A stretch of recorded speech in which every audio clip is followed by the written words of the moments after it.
Muchas gracias, doctor Salazar. Bien, les recuerdo que vamos a tener más adelante casos clínicos en los que esperamos la participación de todos ustedes. Pasamos a nuestra segunda plática de este curso de conceptos actuales en el manejo óptimo de la hipertensión arterial y la diabetes. Les recuerdo que esta es una gira nacional que inició esta tarde en la ciudad de Monterrey, continúa aquí en Guadalajara y mañana concluye en la Ciudad de México. El tema a continuación es controlando la hipertensión con beta bloqueadores, utilidad del triple bloqueo. Nos sentimos muy honrados para presentar este tema con la presencia del doctor Vivencio Barrios Alonso. Ustedes tienen en pantalla su ficha curricular. Él ha llegado de Madrid ayer y bueno, pues no lo hemos dejado descansar, no lo hemos dejado disfrutar de la ciudad, pero antes de presentar al doctor tenemos un mensaje de parte de nuestros patrocinadores que seguramente habla pues no solamente del curso, sino de lo que representa la presencia de ustedes y la presencia del doctor Barrios Alonso. Por favor, si es tan amable.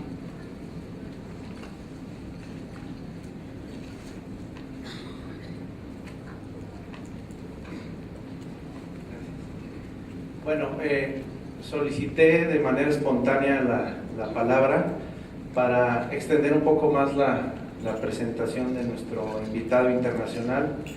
El doctor Vivencio Barrios trabaja en el Hospital Ramón y Cajal de Madrid y él ha hecho un esfuerzo extraordinario para estar aquí con nosotros, porque sí, efectivamente salió ayer de Madrid, pero llegó hoy en la mañana a la Ciudad de México y sin salir del aeropuerto se fue a Monterrey a iniciar esta gira nacional y prácticamente de ahí al aeropuerto de Monterrey y finalmente acá a Guadalajara y directo aquí. Entonces, primero estaba yo sorprendido porque le decía que cómo le hace para estar tan lúcido y tan despierto tantas horas, y fue que en el camino del aeropuerto de Guadalajara para acá me enteré de algunas cosas más de su trayectoria y bueno, así como está despierto y lúcido después de tantas horas, así es también su trabajo y su productividad. Y me platicaba que por lo menos más de 30 o 40 publicaciones internacionales, sobre todo en el área de hipertensión e insuficiencia cardíaca, se generan con él y con su equipo de trabajo. Entonces, además de ser un honor que esté aquí con nosotros y agradecerle el esfuerzo que está haciendo por mantener la atención de la audiencia y sobre todo actualizarnos en este tema, quiero pedirles un aplauso especial, no solo para que se despierte más, sino para que disfrute esta estancia en Guadalajara y que este salón esté tan lleno, sea también un estímulo para él. Muchas gracias, doctor Vivencio, y bienvenido.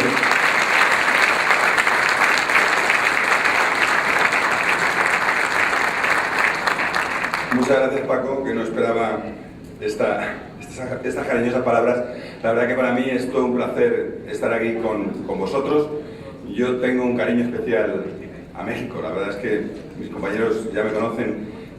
Vengo siempre encantado, y a la tierra de Jalisco mucho más. Tierra de tequila, que a mí personalmente me gusta mucho. Así que para mí no es un esfuerzo estar aquí con vosotros, es realmente un auténtico placer, y sobre todo viendo una sala tan llena, a lo cual tengo que agradecer a los organizadores y a todo el esfuerzo que han hecho la gente de ventas, seguro que por invitarles a ustedes. Eso quiere decir que la gente tiene interés en aprender, que la gente tiene interés en discutir, y eso yo creo que es bueno para todos. Tienen que seguir teniendo ese mismo interés y esa misma motivación para seguir trabajando juntos y para ir aprendiendo juntos. Yo seguro que voy a aprender mucho de la sesión de hoy con la discusión de todos vosotros.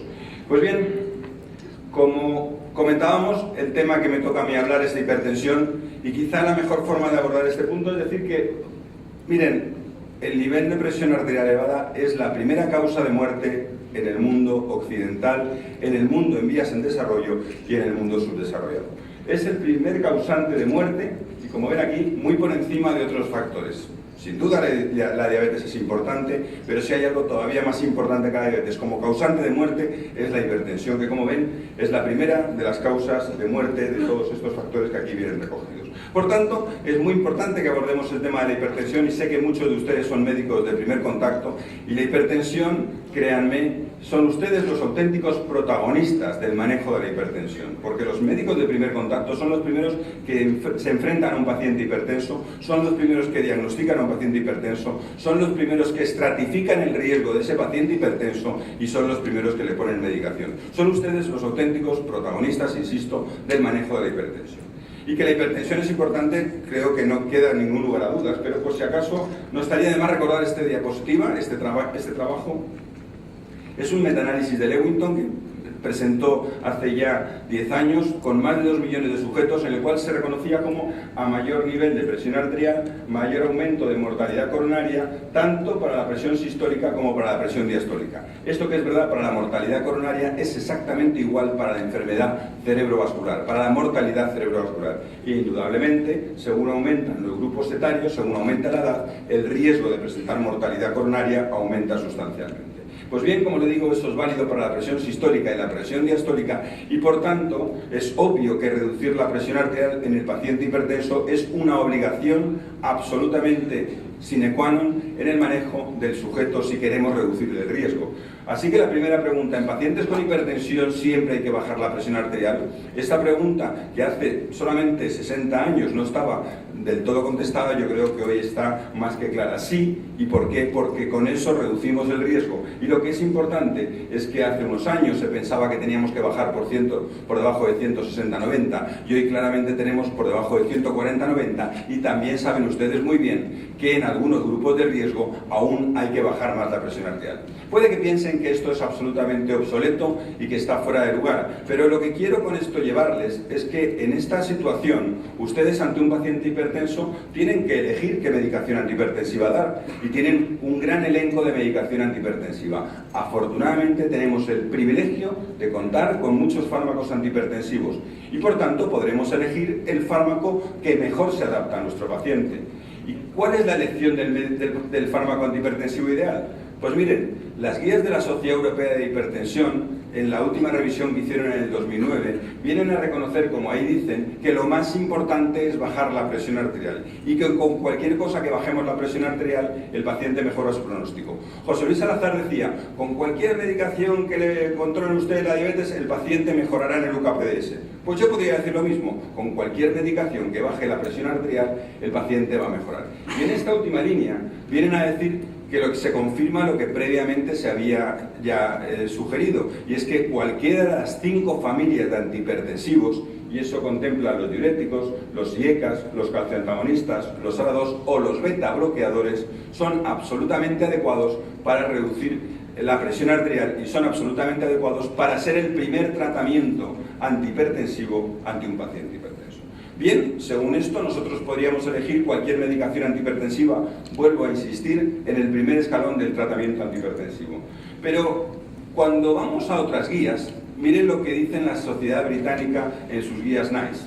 Las guías NICE, que son, como digo, guías británicas, dicen que a los pacientes hipertensos con hipertensión recién diagnosticada se plantean 2 estrategias terapéuticas. Aquellos sujetos que tienen menos de 55 años, ellos plantean que como primer escalón deberían ir prioritariamente a medicación A, que es IECA o antagonista receptor de angiotensina, es decir, bloqueo del sistema renina-angiotensina.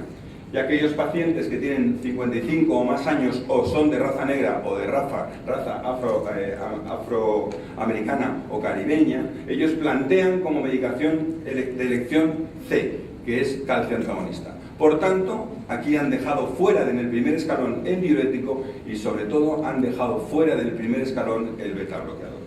En la segunda estrategia ellos plantearían que la ideal sería combinar un bloqueante del sistema con un calcio antagonista y en la tercera estrategia combinar antagonista del calcio, bloqueante del sistema renina-angiotensina con diurético. Y aquí se echa de menos absolutamente el betabloqueador. ¿Qué ha ocurrido con los betabloqueadores para que hayan sido denostados por las guías NICE británicas de hipertensión? Pues miren, lo que ha ocurrido es que cuando uno revisa el por qué esto ha pasado, uno puede ver como en los metaanálisis que se han venido publicando, y este es el más famoso que se publicó por Bangalore en el 2008 en JACC, viene a reconocer que los betabloqueadores en el campo de la hipertensión no han sido todo lo idóneos que han podido parecer. Pero cuando se revisan los estudios de los betabloqueadores que en este metaanálisis incluyen, vean que aquí, en la gran mayoría de estudios, el betabloqueador que se está analizando es atenolol. Y hay otros betabloqueadores que están absolutamente fuera de lugar porque no se utilizan hoy en día ya desde hace mucho tiempo. Por tanto, uno podría decir que ha sido malo, los betabloqueadores o algunos betabloqueadores. Y específicamente, ¿qué ha ocurrido con atenolol? Esta publicación de Lancet nos dice que cuando nosotros revisamos la mortalidad total y comparamos atenolol contra placebo, en este metaanálisis podemos reconocer que atenolol no produce diferencias significativas sobre placebo en mortalidad total. Y este ha sido el gran causante de que la hipertensión no complicada, es decir, la hipertensión sin ningún factor añadido, en este momento las guías británicas dejen apartados los betabloqueadores en el manejo de la hipertensión. Sin embargo, las guías europeas, que les vuelvo a repetir, siguen contemplando la utilización del betabloqueador como primer escalón. Por tanto, aquí hay una discrepancia que me gustaría aclarar en los próximos minutos. Y no obstante, las guías europeas también reconocen que en determinadas situaciones clínicas el betabloqueador es tratamiento de elección. Vean, si no, lo que nos dicen las guías del 2007, las guías de la Sociedad Europea de Hipertensión, en cuanto al manejo del paciente hipertenso que tiene otras cosas. No el hipertenso no complicado, sino el hipertenso que tiene lesión de órgano blanco subclínica o que tiene eventos clínicos. Y vean en amarillo cómo en muchas situaciones clínicas, como es el paciente con ictus previo, el paciente con infarto de miocardio, el paciente con angina, el paciente con insuficiencia cardíaca, el paciente con fibrilación auricular permanente o en la situación de embarazo o en la situación de glaucoma, está absolutamente justificado y es de elección el tratamiento con betabloqueador.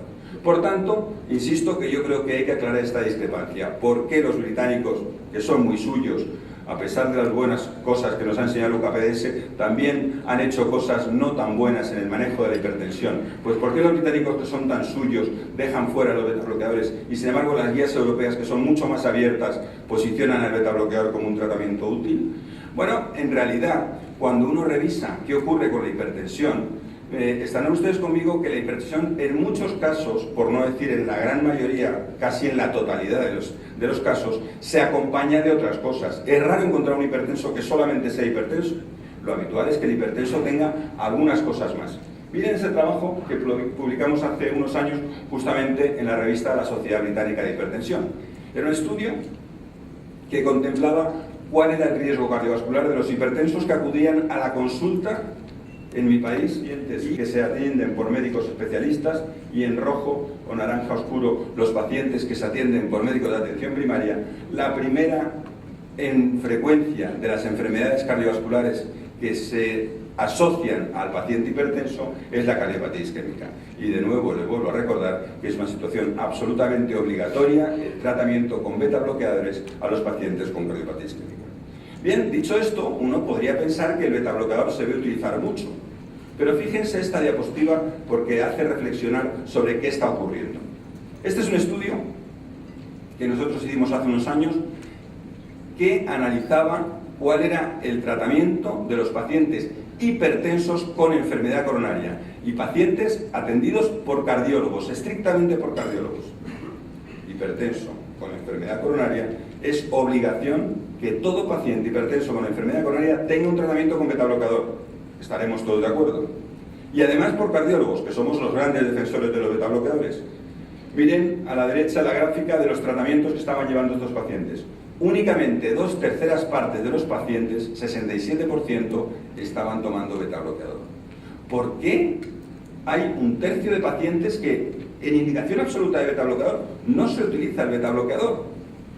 Uno puede pensar, puede ser que sea porque el médico a lo mejor no prescribe betabloqueador a los varones por aquello de la impotencia sexual, que es algo bastante desafortunado y bastante incómodo. Bien, si piensan eso, les diré que tampoco eso es verdad. porque aquí vean en la gráfica de abajo la distribución entre varones en naranja y mujeres en azul. Y la utilización de betabloqueadores era aún más baja en los pacientes femeninos, era aún más baja en las mujeres. Por tanto, no era la razón de la impotencia sexual lo que llevaba a utilizar pocos betabloqueadores. Algo hay en el betabloqueador que nos hace que lo utilicemos menos de lo que deberíamos utilizarlo, incluso en situaciones clínicas como son estas, absolutamente imprescindible para el manejo con un betabloqueador. ¿Y qué es lo que ocurre? Pues podríamos traerlo con esta diapositiva.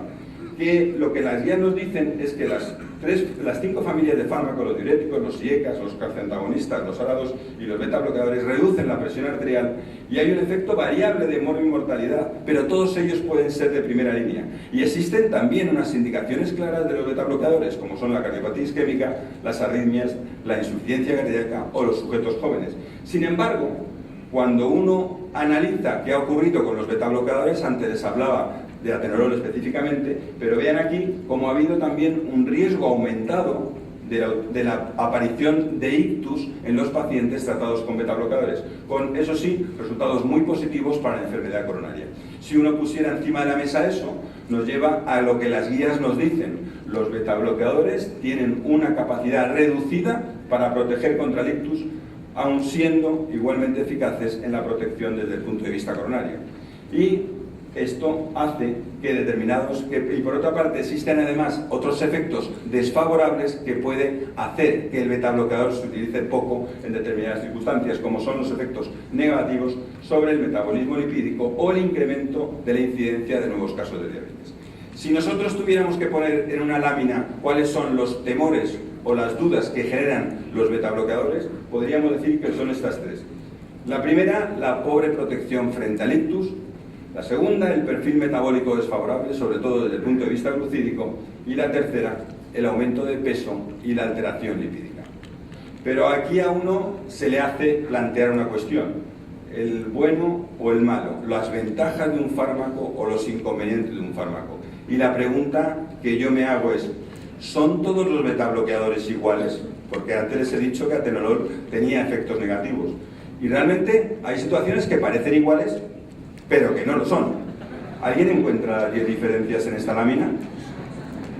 Yo creo que hay diferencias muy importantes ante determinadas circunstancias que pueden parecer similares. Y quiero que me acompañen a ver cuáles son los datos de algunos betabloqueadores frente a otros betabloqueadores. Y en concreto, cuáles son los datos respecto a la utilización de cardiolol. Vean que la descarga simpática del sistema nervioso central actúa sobre la actividad simpática cardíaca y la actividad simpática de riñón y vasos, y eso hace que se actúe sobre 3 receptores: beta 1, beta 2 y alfa 1, de forma que eso da lugar a hipertrofia del miocito y muerte, a dilatación, a isquemia, a arritmias y a vasoconstricción y retención de sodio, es decir, a fenómenos que aumentan la presión arterial y fenómenos que aumentan el daño cardíaco. Pues bien, los betabloqueadores no son todos iguales, porque en la primera generación de betabloqueadores y en la segunda generación lo que se ha bloqueado es específicamente el receptor beta, o el receptor beta 1 más beta 2, pero fundamentalmente se ha actuado sobre el receptor beta, y de hecho los betabloqueadores se reconocen como los grandes bloqueantes del receptor beta. Sin embargo, la llegada de nuevos betabloqueadores vasodilatadores ha hecho actuar el bloqueo del receptor no solamente sobre el beta, sino sobre el alfa. Y aquí tenemos la tercera generación de betabloqueadores que son vasodilatadores y pueden tener una relevancia muy importante en el manejo de los pacientes hipertensos, porque el betabloqueo no solamente actúa bloqueando el receptor beta, sino también es bloqueando el receptor alfa en el caso de cardiolol. Y eso, que intuitivamente o que fisiopatológicamente es tan razonable, se traduce en beneficios clínicos. Miren, ¿saben por qué los británicos odian a los betabloqueadores? Básicamente por el estudio ASCOT. El estudio ASCOT era un estudio británico fundamentalmente que comparaba el tratamiento de atenolol frente al tratamiento con amlodipina. A los pacientes con atenolol se les podía añadir tiazida y a los pacientes con amlodipina se les podía añadir perindopril. Los resultados clínicos fueron muy favorables al tratamiento con amlodipina. Por ello quedó atenolol bastante desmarcado del tratamiento antihipertensivo. Y lo interesante es que cuando se tomó la presión arterial controlada con presión casual en brazo, las presiones de la rama de amlodipina y la rama de atenolol no eran sustancialmente diferentes. Por tanto, se especuló diciendo, miren ustedes, amlodipina produce más beneficios para una reducción de presión arterial similar. Pero cuando en el estudio ASCOT hicieron un subanálisis que dirigió Brian Williams de qué ocurría con la presión central, pudimos encontrar la causa del por qué atenolol funcionó mal. Y es que la presión aórtica central mostró diferencias muy marcadas entre lo que hizo atenolol y lo que hizo amlodipina. Amlodipina bajó la presión arterial central y atenolol no, llevándonos a una nueva aproximación al tratamiento de la hipertensión, y desde entonces se habla mucho de la presión central como un gran marcador de riesgo que probablemente identifique mejor el riesgo del paciente hipertenso que la presión braquial. Pues bien, estas circunstancias que favorecieron el tratamiento con amlodipina frente al tratamiento con atenolol, que no bajó la presión central, fueron probablemente la causa de que en el estudio ASCOT el resultado fuera tan desfavorable para atenolol. Pero miren qué ocurre cuando nosotros analizamos el efecto de carvedilol, que vuelvo a repetirles que tiene la circunstancia especial y específica de bloquear también el receptor alfa.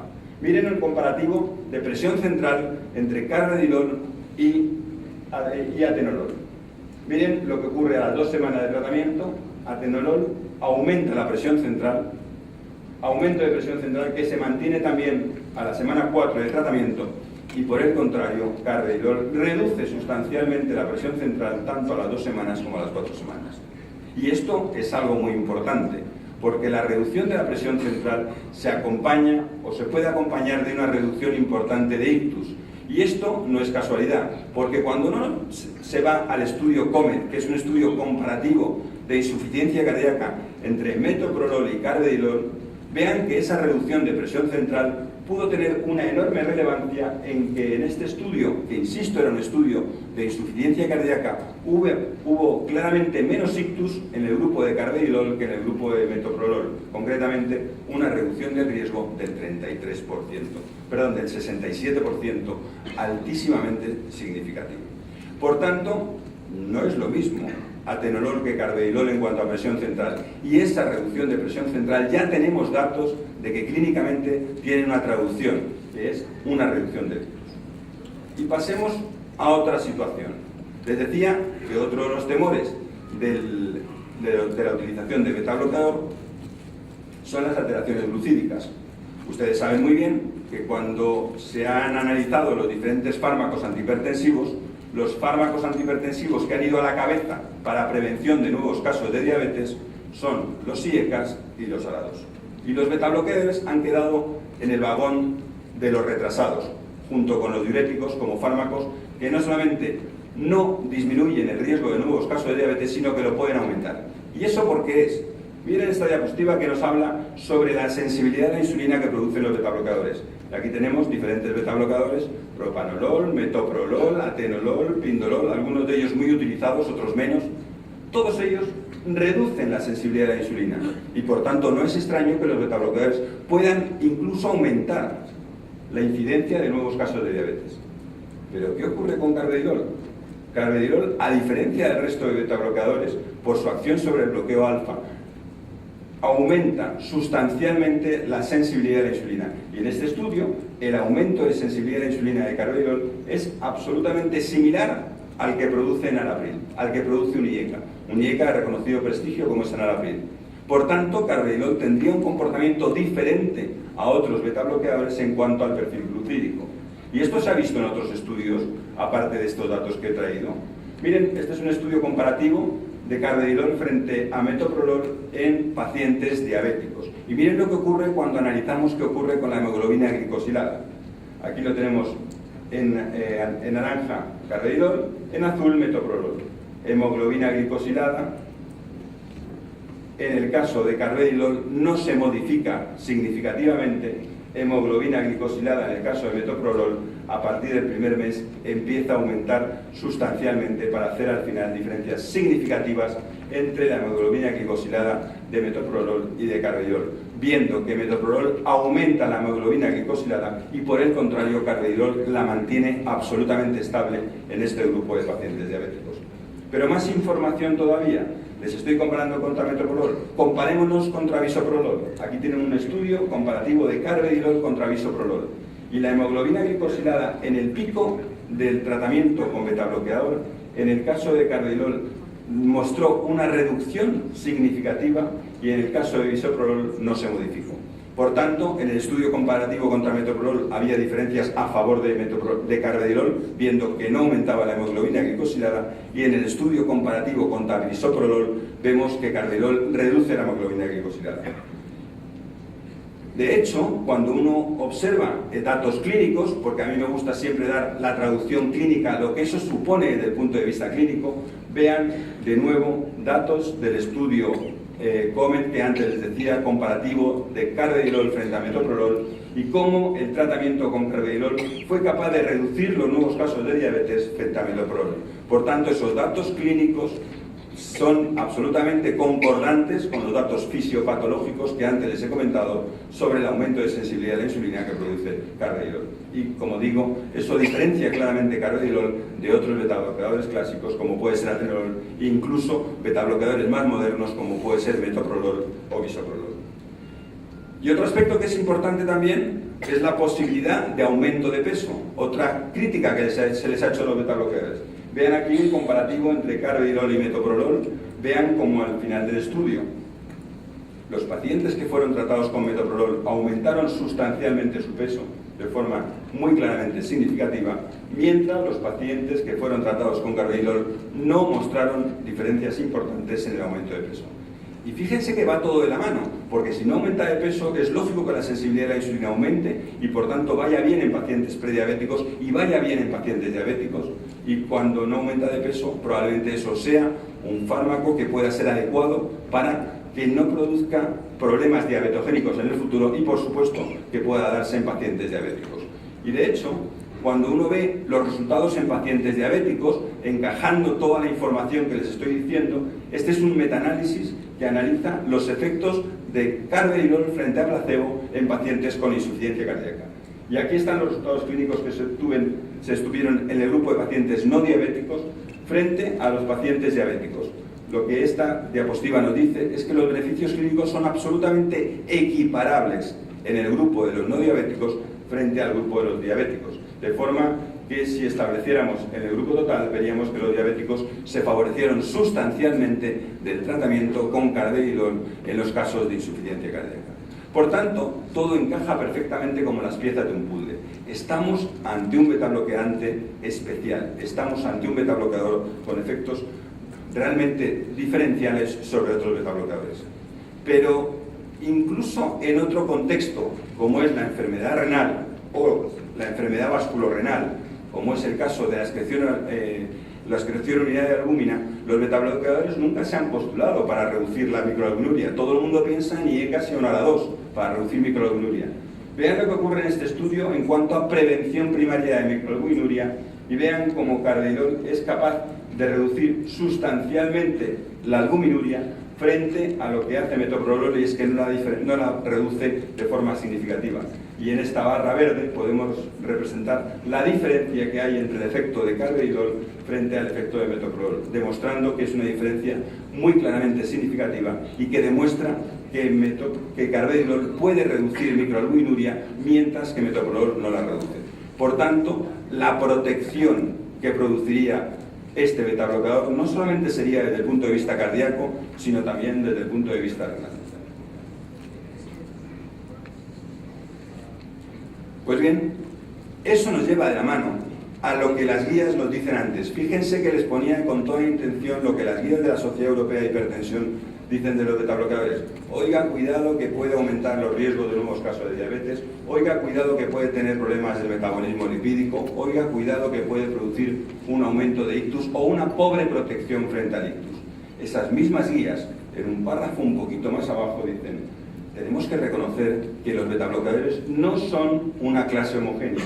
Y hay betabloqueadores modernos que no llevan de la mano todos los perjuicios que tienen los betabloqueadores clásicos. Y esos son celiprolol, carvedilol y nebivolol. Y las guías de la Sociedad Europea de Hipertensión, que se publicaron en el 2009, ya reconocen que estos betabloqueadores son diferentes. Y por eso estas guías aceptan que el betabloqueador debe y puede ser un tratamiento de primera elección para la hipertensión.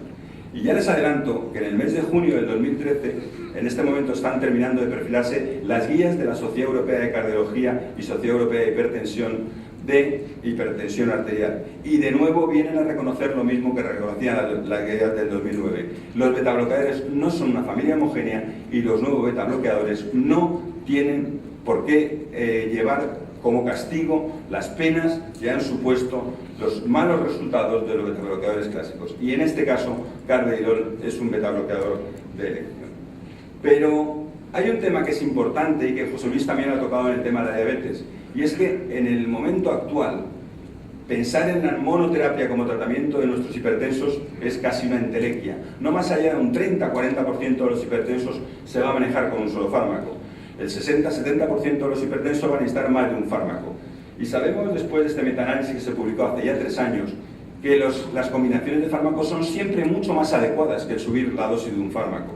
Vean, en este estudio lo que nos viene a decir es: combinen ustedes con quien combinen, que la combinación, la estrategia de combinar en azul siempre es mejor que la estrategia en verde de duplicar la dosis. Incluso combinando con quien se combine. Siempre va a ser mejor que a un paciente que no se controla con un medicamento se le añade un segundo medicamento a que se le suba la dosis de ese monocomponente, de esa monoterapia. Por tanto, la terapia combinada es algo absolutamente habitual, es moneda de curso diaria en el manejo del paciente hipertenso, como ustedes muy bien reconocen.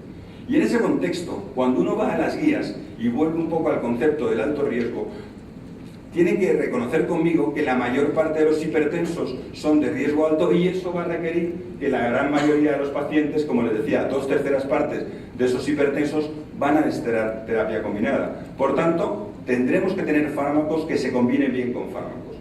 Y en esa historia, ¿recuerdan ustedes este rombo que se publicó en el 2007, en el cual nos planteaban que las guías de la Sociedad Europea decían: oiga, combinen ustedes con quien combinen, porque las combinaciones casi todas funcionan?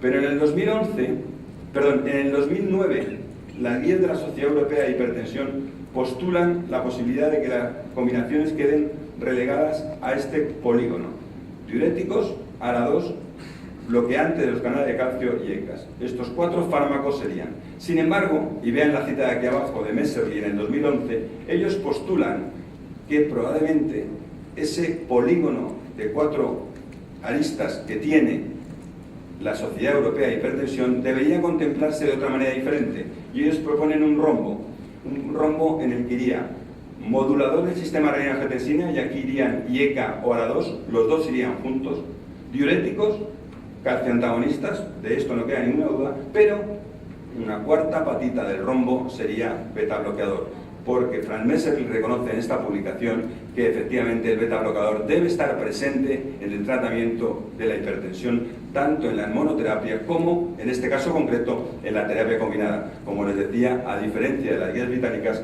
que lo dejan un tanto relegado. Y esta es mi diapositiva, probablemente resumen de todo lo que les voy a contar de carvedilol y de betabloqueador en hipertensión. Y es que cuando uno maneja al paciente hipertenso, uno podría tener en la cabeza lo que sería la droga ideal. Y la droga ideal sería aquella que redujera la presión arterial media, que redujera las resistencias periféricas, que no modificara el gasto cardíaco, que o no modificara o redujera la frecuencia cardíaca, que por supuesto redujera la activación del sistema nervioso simpático, que redujera la activación del sistema renina-angiotensina, que no modificara o mejorara el perfil lipídico y que no modificara o mejorara el perfil glucídico. Y vean ustedes que los vasodilatadores, los betabloqueadores vasodilatadores, cuyo máximo representante y cuyo líder principal es carvedilol, cumple a las 1000 maravillas estas premisas que hemos planteado como la droga ideal en el tratamiento antihipertensivo. Por tanto, en mi opinión, yo creo que la medicación antihipertensiva debe contemplar el tratamiento con betabloqueadores, y específicamente cuando seleccionemos un betabloqueador, yo creo que carvedilol es el tratamiento de elección. Pero mis últimas diapositivas vienen para recordar algo que ustedes tienen seguro muy en mente y que seguro que no se les pasa por delante, pero que creo que es importante recordarlo. Y es que además los betabloqueadores, aparte de ser muy útiles en hipertensión, como les he querido comentar, son útiles en otros contextos clínicos, como es la cardiopatía isquémica. Vean los estudios de infarto de miocardio con diferentes betabloqueadores, vean las recomendaciones de la utilización de beta bloqueadores en la enfermedad coronaria, aquellos con infarto previo o aquellos sin infarto previo, la indicación de recomendación de beta bloqueadores clase 1 en cualquiera de los contextos, tanto en pacientes con infarto como sin infarto, y cómo las guías de la Sociedad Europea de Cardiología más recientes, de hace escasamente un mes, también reconocen la indicación clase 1 para el tratamiento con beta bloqueadores a los pacientes con síndrome coronario agudo sin elevación del ST. Y por otra parte, también es importante reconocer esto que antes les he dicho y que ahora quiero poner en la diapositiva, y es que el bloqueo completo de beta más alfa puede producir unos beneficios clínicos que pueden reducir claramente la progresión de la enfermedad y el daño cardíaco. Y esto no queda solamente en una simple gráfica, sino que a través de la enfermedad que les he ido presentando, la enfermedad hipertensiva, la enfermedad coronaria y la insuficiencia cardíaca, esto se confirma. De hecho, cuando uno revisa los datos de insuficiencia cardíaca, aquí tienen los 3 grandes estudios hechos en clase funcional, los 3.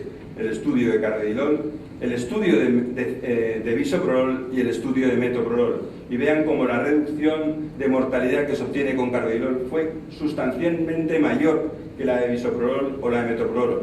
Pero alguien puede pensar, bueno, ya, pero esto no se pueden comparar porque son poblaciones distintas. Bien, es verdad que no se pueden comparar, pero lo que nadie me puede discutir es que cuando uno revisa las clases funcionales de insuficiencia cardíaca, solo hay un fármaco que haya demostrado ser útil en las 4 clases funcionales de la NIJA de insuficiencia cardíaca, y ese es carvedilol, que tiene evidencias en la clase 2-3, como la mayor parte de los beta-bloqueadores, pero también tiene en la clase 1 y las tiene en la clase 4, donde no hay otros beta-bloqueadores que se hayan testado. Por tanto, yo creo que estamos ante un fármaco ideal para la insuficiencia cardíaca, sin duda, el mejor fármaco, el más estudiado y el que mayores evidencias tiene en insuficiencia cardíaca. Para la enfermedad coronaria, un excelente fármaco antiisquémico como el resto de los beta-bloqueadores, y un excelente fármaco en el campo de la hipertensión que tiene todos los beneficios de los beta-bloqueadores clásicos y además beneficios adicionales que le diferencian de otros beta-bloqueadores.